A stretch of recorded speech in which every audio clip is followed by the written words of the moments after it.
Shiv Sena MP అభ్యర్థి రవీంద్ర బంధు mobile ద్వారా ఈవీఎంను unlock చేశారని వార్తలను రిటర్నింగ్ ఆఫీసర్ వందన సూర్యవంశీ ఖండించారు. ఆ వార్త ప్రచురించిన మిడ్ డే న్యూస్ పేపర్ కు పరువు నష్టం దావా నోటీసులు పంపినట్లు తెలిపారు. ఈవీఎం అనేది స్వతంత్ర వ్యవస్థ అని, దానిని అన్లాక్ చేయడానికి ఓటీపీ అవసరం లేదని పేర్కొన్నారు. ముస్లింల పవిత్ర హజ్ యాత్రలో ఎండవేడికి తాళలేక 19 మంది యాత్రికులు మరణించారు. వీరంతా జోర్డాన్, ఇరాన్ కు చెందిన వారని అధికారులు తెలిపారు. అధికారులు ఎండ నుంచి ఉపశమనం కలిగించే ఏర్పాట్లు చేసినా మరణాలు చోటు చేసుకున్నట్లు పేర్కొన్నారు. ప్రస్తుతం మక్కాలో 40 డిగ్రీలకు పైన ఉష్ణోగ్రతలు నమోదవుతున్నాయి. ముఖ్యమంత్రి రేవంత్ రెడ్డి మంత్రులతో కలిసి కమాండ్ కంట్రోల్ సెంటర్ ను సందర్శించారు. ఉప ముఖ్యమంత్రి బట్టి విక్రమార్క, మంత్రులు ఉత్తమ్ కుమార్ రెడ్డి, పొంగులేటి శ్రీనివాస్ రెడ్డి, దుద్దిళ్ల శ్రీధర్ బాబు, పొన్నం ప్రభాకర్, ప్రభుత్వ ప్రధాన కార్యదర్శి శాంతికుమారి, డీజీపీ రవిగుప్తా తదితరులు సీఎం వెంట ఉన్నారు. బక్రీద్ వేడుకను పురస్కరించుకుని కలెక్టర్ రాజు గాంధీ హనుమంత్ జిల్లా ప్రజలకు శుభాకాంక్షలు తెలిపారు. త్యాగానికి ప్రతీకగా నిలిచే బక్రీద్ వేడుకను ఆధ్యాత్మిక వాతావరణంలో ఆనందోత్సాహాలతో జరుపుకోవాలని ఆకాంక్షించారు. నేడు బక్రీద్ పండుగ సందర్భంగా కిల్లా ఈద్గా, బోధన్ బస్టాండ్ ఈద్గా, పులాంగ్ ఈద్గాలలో ముస్లిం సోదరులు ప్రార్థనలు చేశారు. కాబట్టి ఉదయం 6 గంటల నుండి మధ్యాహ్నం 12 గంటల వరకు ట్రాఫిక్ దారి మళ్లించామని సిపి తెలిపారు.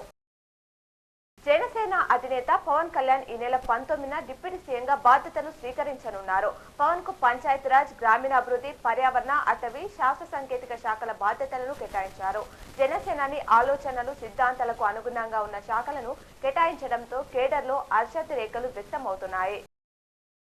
మహాకవి శ్రీశ్రీ 41వ వర్ధంతి సభ నిజామాబాద్లోని న్యూ అంబేద్కర్ భవన్ లో ఆదివారం జరిగింది. సభకు ప్రధాన వక్తగా ఓయూ ప్రొఫెసర్ కాసిం హాజరయ్యారు. శ్రీశ్రీ ప్రజలను చైతన్యం వైపు నడిపించే కవిత్వం రాశారని, కవులకు దిక్సూచిగా నిలిచారని ఆయన కొనియాడారు.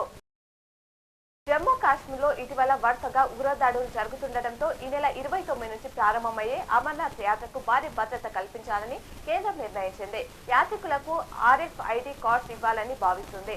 J&K పై ఉన్నతాధికారులతో కేంద్ర హోంమంత్రి అమిత్ షా ఇవాళ సమీక్షించారు. ఉగ్రవాదుల ఏరివేతకు అదనపు బలగాలు తరలించి కుంబింగ్ వేగవంతం చేయాలని ఉన్నతాధికారులను ఆదేశించారు. ఈ నెల 10న తప్పిపోయిన బాలిక షేక్ మహిరా దొరికిందని భీమ్గల్ ఎస్ఐ హరిబాబు తెలిపారు. ఎస్ఐ వివరాల ప్రకారం ఆర్మూర్ కి చెందిన చిన్నారి భీమ్గల్ కు చెందిన తన తాత ఇంటికి వచ్చింది. ఆడుకుంటూ ఇంటి బయటకు వెళ్లి తప్పిపోగా ఆమె కుటుంబీకులు పోలీసులకు ఫిర్యాదు చేశారు.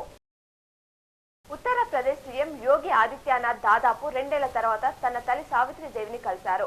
ఆమె వయో సంబంధిత ఆరోగ్య సమస్యలతో రిషికేశ్ లోని ఎయిమ్స్ లో చికిత్స పొందుతున్నారు. ఈ రోజు ఎయిమ్స్ కు వెళ్లిన యోగి తన తల్లి ఆరోగ్య పరిస్థితి గురించి డాక్టర్లను అడిగి తెలుసుకున్నారు. ఆయన 2022లో చివరిసారిగా తన తల్లిని కలిశారు. కర్ణాటకలో పెట్రోల్, డీజిల్ ధరల పెంపుపై సీఎం సిద్ధరామయ్య కీలక వ్యాఖ్యలు చేశారు. ఈ నిర్ణయం ప్రజాసేవలకు, అభివృద్ధి ప్రాజెక్టులకు నిధులు సమకూరుస్తుందన్నారు. చాలా రాష్ట్రాల కంటే కర్ణాటకలో పెంచిన ధరలు తక్కువేనని తెలిపారు. అయితే దీనిపై ప్రతిపక్షాలు మండిపడుతున్నాయి. కాగా పెట్రోల్ పై ₹3, డీజిల్ పై ₹3.2లను కర్ణాటక ప్రభుత్వం పెంచింది.